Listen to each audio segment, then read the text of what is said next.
آنے کے بعد آپ نے سب سے پہلے مسجد بنائی جس کو مسجد قباء کہتے ہیں. خود آپ حضرت ابو ایوب انصاری کے گھر پر جا کر ٹھہرے جن کو میزبان رسول کہتے ہیں کہ وہ وہاں ان کے گھر جا کر ٹھہرے. اس کے بعد جو تیسرا کام آپ نے مدینہ منورہ میں کیا وہ مدینہ منورہ کا بازار بنایا. وہاں پر یہودیوں کا بازار تھا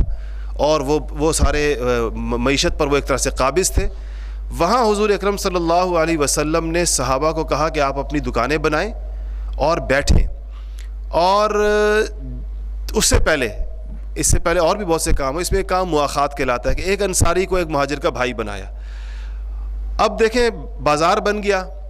اور وہ بازار آج بھی معلوم ہے کہاں پر ہے. کبھی آپ مدینہ منورہ جائیں تو باہر ایک اس زمانے میں عیدگاہ تھی, اس کو مسجد غمامہ کہتے ہیں, وہ اب بھی قائم ہے اپنی جگہ پر, اس کو گرایا نہیں گیا. آپ اس کے پاس جائیں تو وہاں پر ایک بورڈ آپ کو سائڈوں پر لگے نظر آئیں گے, اس پہ لکھا ہوگا سوق المدینہ القدیم,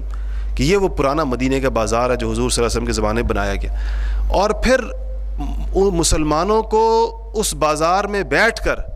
تجارت کرنے کے جو فضائل بیان کیے, اس میں کہا کہ الجالب الی سوقنا ھذا کالمجاہد فی سبیل اللہ, کہ ہمارے اس بازار میں آ کر تجارت کرنے والا مسلمان ایسا ہوگا جیسا اللہ کے رستے کے اندر جہاد کرنے والا, تاکہ معاشی طور پر مسلمان مستحکم ہو, استحکام ہو, مسلمانوں کو نصیب ہو. اس کے مواخات کا رشتہ قائم ہوا. صحابہ کرام میں سے ایک صحابی جو اپنی مالداری کی وجہ سے مشہور ہیں, آپ نے ان کا نام بہت سنا ہوگا, سیدنا عبد الرحمن ابن عوف رضی اللہ تعالی عنہ. حضرت عبد الرحمن ابن عوف بھی انہی مہاجر صحابہ میں سے تھے جو جسم کے 2 کپڑوں کے ساتھ صرف مدینہ منورہ پہنچے تھے, اور حضور صلی اللہ علیہ وسلم نے ایک انصاری کو ان کا بھائی بنایا تھا,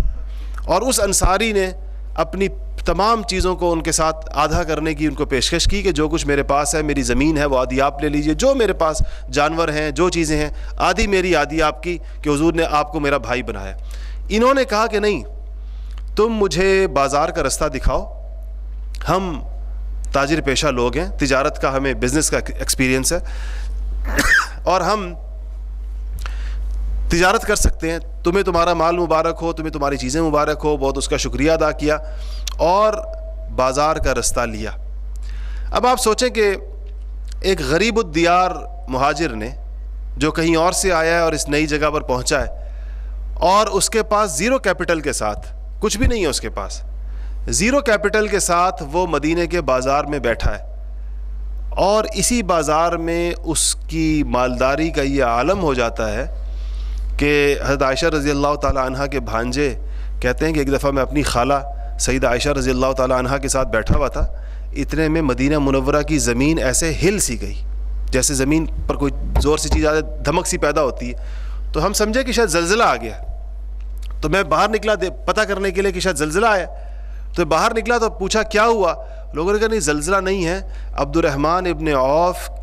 کا تجارتی قافلہ جو سینکڑوں ہزاروں اونٹوں پر مشتمل ہے وہ مدینے میں داخل ہوا ہے, اور وہ اتنا سامان سے لدا ہوا ہے کہ ان اونٹوں کے پاؤں کی دھمک سے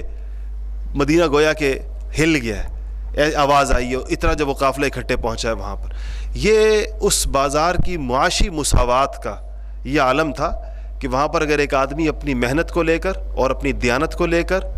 جا کر بیٹھے اور وہاں پر اپنا کام شروع کرے تو اس کے کام میں اس قدر برکت اور اتنی اس کے اندر بڑھوتری اور اتنے اس کے سامنے اس کے وسائل ہیں.